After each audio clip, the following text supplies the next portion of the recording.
Hello friends welcome to my channel Manisha's blog. आज मैं आমৰ আচাৰ কেনেকৈ বনাও তাকে দেখাবলৈ লৈছো।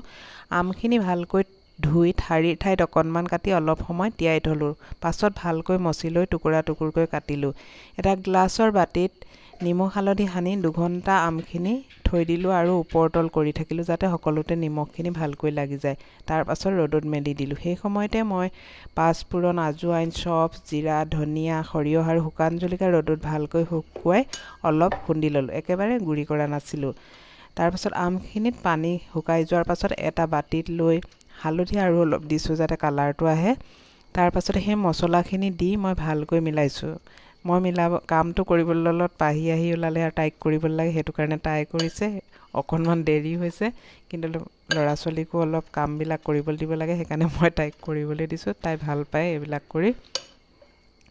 ভালকৈ মিলাই লৈছো যাতে আচাৰত মছলাখিনি ভালকৈ লাগে। আমৰ টুকুৰাবিলাকত মছলা লাগি যায়। অকণমান জলকীয়া গুড়ি দি দিছো যাতে কালাৰটো ভাল হয়। জলকীয়া গুড়িখিনি দি আকৌ ভালকৈ মিলাই লৈছো। মিলাই লৈ মই এতিয়া মিঠাতেল দিম। কেঁচা মিঠাতেল দিওঁ মই আচাৰত। এনেকৈ মিঠাতেল অলপ সৰহ দিছো পাছত যাতে বেছি আৰু তেল দিব লগা নহয়। মিঠাতেলখিনি দি ভালকৈ সানি ল'ম যাতে আচাৰত তেল আৰু মছলা দুইটাই ভালকৈ লাগি যায়।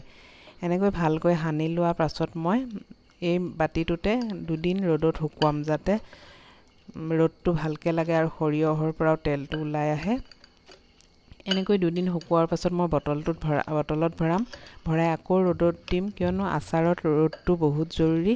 আৰু আচাৰ ৰ'দত দিওঁতে সদায় ঢাকনখন খুলি দিব আৰু ওপৰত পাতলা কাপোৰ এখন দি দিব যাতে একো সোমাব নোৱাৰে। তেনেকৈ দি ৰ'দৰ পৰা আনি লগে লগে আকৌ ঢাকনখন মাৰি দিলে আচাৰখিনি বেয়া হয় কিয়নো পানী জমা হৈ যায়।